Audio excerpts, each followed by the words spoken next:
Bonjour à tous, je suis Barek et bienvenue sur la tribune de Coruscant pour cette nouvelle vidéo des références sur la série de comics jeunesse La Haute République, les aventures phase 2. Cette vidéo sera bien évidemment full spoiler et donc prévue pour ceux qui ont déjà lu les numéros 1 à 8 de The High Republic Adventures 2022 et le one-shot Quest of the Jedi. La série de comics jeunesse de la phase 2 de la Haute République explore le passé de la Jedi Kyuzo Savina Besatrix Malagan, introduite dans la première phase de la Haute République.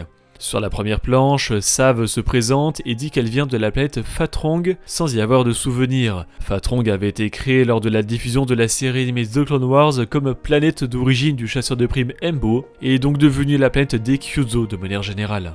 Sav dit également qu'elle se trouve sur Takodana et même plus précisément au lac Nimev, le lieu où se rendront des siècles plus tard Han Solo, Chewbacca, Rey, Finn et BB-8 pour trouver un contact de la résistance. Au bord de ce lac se trouvent deux bâtiments principaux, un temple Jedi qui sera détruit 150 ans plus tard par Lenny lors de la phase 1 de la Haute République, et le château de Maskanata, une célèbre pirate qui dirige cette immense cantina qui sera elle aussi détruite mais par le Premier Ordre.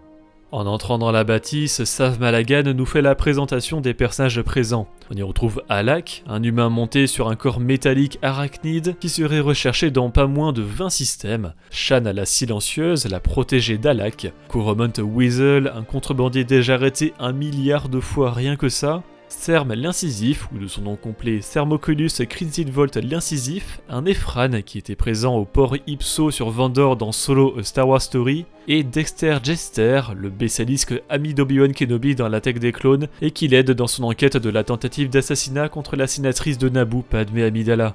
D'ailleurs, Dex est en train de raconter une histoire à propos d'un certain Danto Parappa qui aurait pris la tête d'un des plus grands syndicats du crime de son époque. Il s'agit d'une référence au cartel Parappa, un syndicat du crime dirigé par le Freeze-Note Mosin Parappa à l'époque impériale dans le roman Barou d'honneur écrit par Daniel Joseholder, le même auteur que cette série de comics.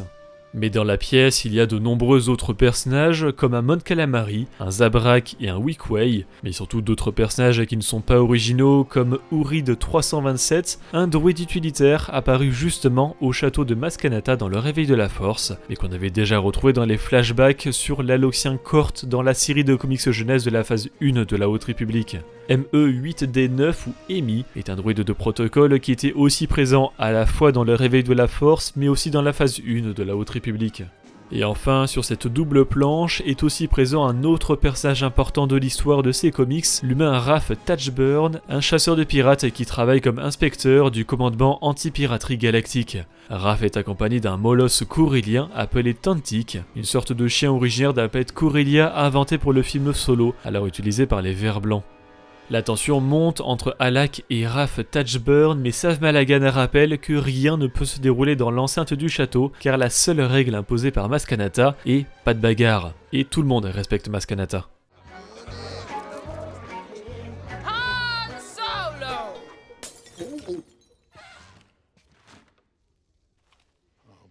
Lorsque Maz intervient justement, on peut apercevoir un Blarina appelé Bim le Boursouflé, une autre espèce du Réveil de la Force, mais ici le personnage est original.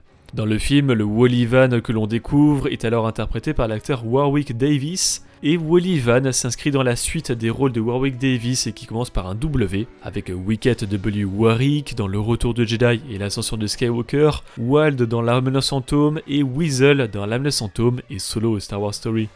Sav Malagan, Dexter Jester et Raph Tatchburn finissent par rencontrer au bord du lac un groupe de mercenaires appelés les Dunk Grak, qui sont, en reprenant les mots de Maskanata, un groupe composé de rejetés de diverses factions arriérées officiant dans des trous paumés. Le leader des Dunk Grak est un géonosien du nom d'Arkik Von, qui est un ancien sorcier de Thund. Il s'agit donc d'un géonosien, ces insectes de l'attaque des clones sensibles à la force. Les sorciers de Thund sont un ordre religieux qui fait partie de la convocation de la force sur Jedha, mais on en reparlera plus tard. Dans le deuxième numéro, Maskanata décide de former une équipe pour chasser les Dunk Grak à bord de son vaisseau, le Venom Scabbard. Et c'est dans ce vaisseau que nous faisons la rencontre d'un nouveau personnage, Abadou, le pilote et technicien du Venom Scabbard. Abadou est un Hoover, une espèce sentiente souvent prise pour un animal de compagnie, qui provient du palais de Jabba dans Le Retour de Jedi avec Atark. Atark n'est techniquement pas visible dans le film, mais bien référencé par différentes œuvres. Et sur le tournage du Retour du Jedi, la créature était surnommée Hoover en référence à sa trompe, qui fait penser à un aspirateur et donc à la marque d'aspirateur Hoover. Ce nom a au final été attribué à l'espèce d'Atark. Et de l'autre côté, on découvre aussi l'équipage des Dunk Grak d'Arkik Von, avec tout d'abord le Moon Drn, dont l'espèce est connue pour diriger le clan bancaire intergalactique sous la République et être celle du seigneur Sith Dark Plagueis, maître de Dark Sidious. Il y a aussi la Zabrak iridonienne Sayakim et l'Avalox Verzen, une Cosienne. En réalité, il s'agit de Terracinube sous couverture qui a fait interner la véritable Lavalox Verzen à l'asile Grava qui, durant l'ère impériale, était dirigé par l'Empire Galactique et où l'amiral Ruas Fasten fut enfermé dans le roman Barou d'honneur. Terracinube est lui un Jedi que l'on découvre dans la série animée The Clone Wars, soit 361 ans plus tard, dans de petites intrigues, qui apparaît aussi dans la série Obi-Wan Kenobi comme Jedi tué et exposé dans l'Inquisitorius sur Noor. À la fin de cette série de comics, Sav deviendra d'ailleurs la nouvelle apprentie de Terracinube alors qu'elle était sous la tutelle d'un autre Jedi, Cactork. Dans le numéro 3, Dex enlève son armure et se retrouve en t-shirt avec l'inscription Norebesh Galaxy's Best Chef, le meilleur cuisinier de la galaxie en français, rappelant encore une fois sa première apparition dans l'attaque des clones. À côté de lui, Maskanata et Sav Malagan discutent du passé d'Alak. En fait, les parents d'Alak dirigeaient l'une des 5 familles régnantes des crânes écarlates, une organisation composée d'enfants et d'adolescents ayant la langue coupée, avec un crâne tatoué sur le visage qui assassinait des gens. Alak s'est finalement éloigné des crânes écarlates et a sauvé Shan la silencieuse, qui faisait donc partie de ses enfants. Et Maz sous-entend qu'Alak se serait totalement débarrassé de l'organisation, information qui correspondrait à leur première mention dans le roman Horizon funèbre de Daniel José Holder. Dans cette histoire de la phase 1 de la Haute République, l'agent Alice Ongwa de la protection diplomatique suprême de Coronet City sur Corellia déguise les jeunes Jedi Rhys Silas et Ram Jomaram en membres des Crânes Écarlates pour passer inaperçus alors que le culte aurait déjà disparu. Puis nous retrouvons les Dangrak qui tentent de récupérer des vaisseaux très particuliers auprès de Frander, un Lassat comme Garazeb Aurelios de la série animée Rebels. Ces vaisseaux sont des éviscérateurs Viscor de classe spirale, des vaisseaux sans visibilité pilotable uniquement avec la force. Certains de ces modèles étaient déjà conservés 150 ans plus tard au chantier naval de Shug Drabor sur Corellia, encore une fois dans le roman Horizon funèbre. Dans l'atelier de Frander, on peut aussi remarquer des Bonebrak, de petites créatures qui accompagnent régulièrement le jeune Jedi Ram Jomaram dans ses aventures de la phase 1 de la Haute République. Sav Malagan prend ensuite l'initiative de se joindre aux Dangrak qui ont enlevé Maskanata. Cependant, les Dangrak sont un groupe d'utilisateurs de la Force rejetés de différentes organisations, et pour ne pas griller sa couverture et dire qu'elle est une Jedi, Sav dit qu'elle faisait partie de l'Isoptère Central. L'Isoptère Central est un culte de la mort dont les membres fréquentent les zones de violence et méditent sur les questions de mortalité. Ainsi, des membres de l'Isoptère se trouvaient sur Jedha juste avant sa destruction par l'étoile de la mort dans Rogue One A Star Wars Story, et même après le passage de l'Empire, le culte revint s'installer et y construisit même un temple au bord du grand cratère de la Lune. Le temple est alors devenu un lieu de culte, la destruction de Jedha City étant considérée comme une bénédiction. Et Sav apprend que les Dangrak sont envoyés sur Jedha pour participer au déclenchement d'une guerre, mais qu'elle a visiblement déjà commencé. Il s'agit bien évidemment de la fameuse bataille de Jedha, également traitée dans l'audodrama du même nom et la série de comics La Haute République de la phase 2. Le numéro 5 nous présente d'ailleurs plus en détail les forces Eroni et Eirami, les deux adversaires du roman Convergence, venus signer un traité de paix sur Jedha avant le début de la bataille nourrie par la voix de la main ouverte. Sur la même planche, on retrouve les Jedi Aida Forte, Creighton Sun et Silandra Shaw de l'audodrama La Bataille de Jedha. Après avoir vaincu une vague d'assaillants dans le quartier capital de Jedha City, Serm l'incisif fait, sans le faire exprès, pleurer un jeune Gran de la voix de la main ouverte. Il s'agit en réalité de Tromac, qui sera un ancien de la phase 1 de la Haute République 150 ans plus tard, et qu'on avait déjà croisé enfant dans la voie de la Dupri et la bataille de Jedha. Le tome 2 de la Haute République, Les Aventures phase 2, se conclut sur un one-shot dont l'histoire n'a rien à voir, mais est importante pour l'ensemble de la littérature de la Haute République.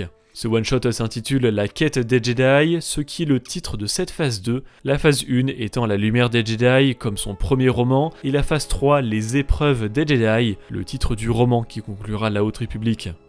Ainsi, l'histoire de la quête des Jedi commence au temple Jedi de Coruscant, avec le Jedi Azlin Rael et l'archiviste Moon du temple. Azlin Rael était le Jedi qui avait retrouvé les corps de Zala Makri et Kev Mozink à la fin du roman La Voix de la Duperie, mais il était aussi présent dans la phase 1. En effet, dans le roman Horizon Funèbre, Rael est retrouvé par le grand maître Yoda, qui réussit à calmer l'esprit de Rael pour qu'il l'aide à comprendre les sans-noms, mais un mystère a été gardé sur ce personnage. De plus, Azlin Rael est un humain et 152 ans séparent ses apparitions dans les phases 1 et 2. Nous en apprendrons probablement plus sur ce personnage dans la suite de la Haute République.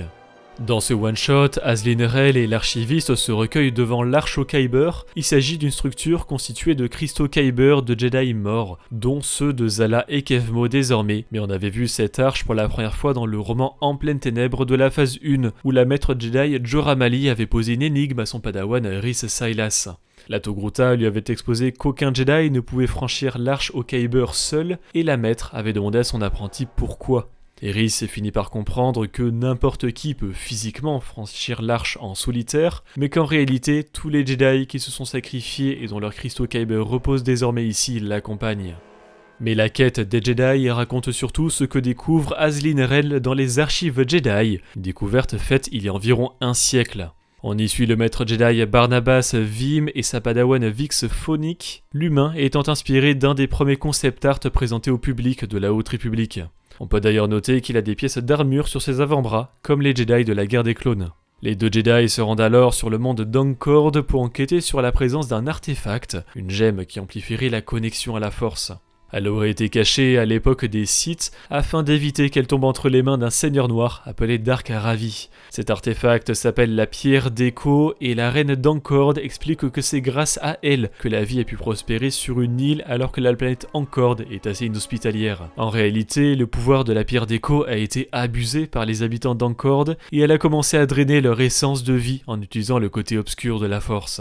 Les Jedi détruisirent alors la pierre en 3 fragments qu'ils dissimuleront à travers la galaxie. De par leur lueur violette et leur pouvoir de contrôle, les fragments de la Pierre d'Echo sont très probablement les cristaux contenus dans le sceptre de l'aube et le sceptre des saisons qui forment ensemble le sceptre du pouvoir, l'arme ultime permettant de contrôler les sans-noms, ces créatures capables d'annihiler les êtres sensibles à la force comme lors de la bataille de Jedha.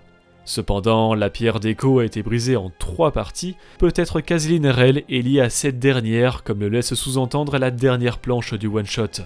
Nous découvrirons cela probablement lors de la phase 3 de la Haute République.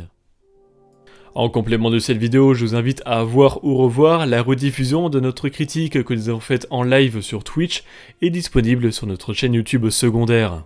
Merci d'avoir regardé cette vidéo, j'espère qu'elle vous a plu. Si c'est le cas, n'hésitez pas à laisser un like, à la partager et à vous abonner en activant les notifications si vous ne voulez pas rater les prochaines vidéos de la tribune de Coruscant. Pour être au courant de l'actualité Star Wars au quotidien, suivez-nous sur Facebook, Instagram et X. Et tous les dimanches, nous débriefons de l'actualité sur Twitch lors de notre émission là-bas dans les étoiles. A bientôt et que la force soit avec vous.